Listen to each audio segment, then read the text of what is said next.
Zee 24 तास एक पाऊल पुढे। लष्कर, निमलष्करी दल आणि वायू दल यांच्या शर्थीच्या प्रयत्नाने उत्तराखंडमध्ये बचाव कार्य वेगात सुरू आहे। खराब हवामानाचा फटका बसला तरीही हवामान अनुकूल झाल्यावर तातडीने वेगात हालचाली होतात आणि अडकलेल्या भाविकांना दिलासा दिला जातो। हे संकट फक्त उत्तराखंडवर नाही तर संपूर्ण भारत देशावर आलंय। त्याचा मुकाबला केला पाहिजे ही जबाबदारी मानून प्रत्येक घटक कामाला लागलाय। उत्तराखंडमध्ये निसर्गाचा तांडव सुरूच। निसर्गाच्या अवकृपेमुळे मदत कार्यात अडथळे।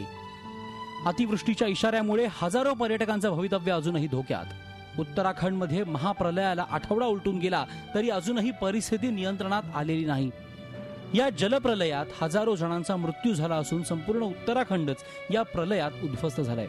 रस्तेच उद्ध्वस्त झाल्यानं हेलिकॉप्टरच्या मदतीने सुरू असलेल्या मदत कार्यात आता पाऊस आणि खराब हवामानाचा अडथळा उभा ठाकलाय। यामुळे ठिकठिकाणी अडकलेल्या सुमारे 6,500 पर्यटकांचा जीव अजूनही टांगणीला लागलाय। येत्या 2 ते 3 दिवसात उत्तराखंडात मुसळधार पावसाचा इशारा हवामान खात्याने दिल्यानं हेलिकॉप्टरद्वारे सुरू असलेलं बचाव कार्य प्रतिकूल परिस्थितीत सुरूच आहे। अगले 2-3 दिन जो खासतौर से उत्तराखंड और हिमाचल प्रदेश में काफी अच्छी बरसात रहेगी और कुछ जगह में भारी से बहुत भारी बरसात होने की भी संभावना है। या प्रतिकूल परिस्थितीतही राज्य सरकारची यंत्रणा आणि सैन्य दल आणि ITBPचं बचाव कार्य जिद्दीनं सुरू आहे।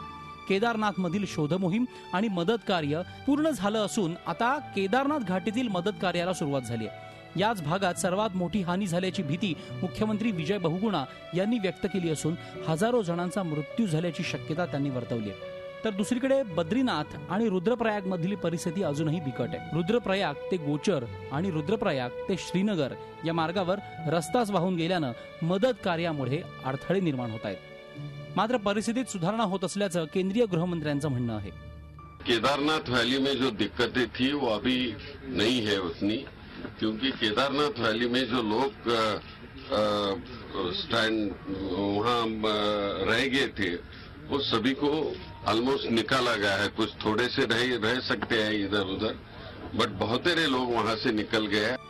आठवडाभराच्या मदत कार्यानंतर सुमारे 1 लाख लोकांची सुखरूप सुटका केली असली तरी तांडवाचं वास्तव भीषण आहे।